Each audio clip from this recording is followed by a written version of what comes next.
So my name is Joan Emery, and our company is called Belvedere Consultants.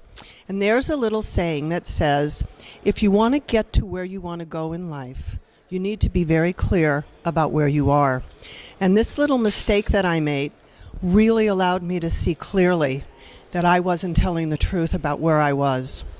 In our organization, we worked with companies, and for the last 15 years, we worked very exclusively with MasterCard International, and we'd put on 5-day workshops for them and 3-day workshops.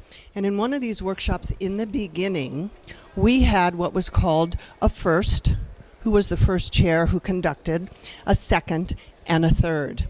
And it was my first time, and every one of those levels were paid accordingly to the level that you were at.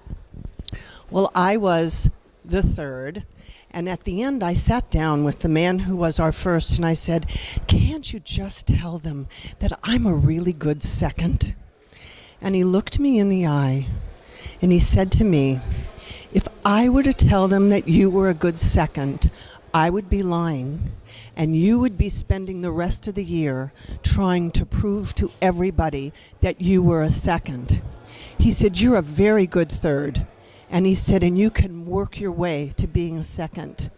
In that moment, I completely and totally relaxed, because what I realized was I couldn't get to being one or two without really acknowledging where I was. And from that point on, I was really clear about where I was, what I needed to do, and the value of that, instead of trying to be somewhere I wasn't.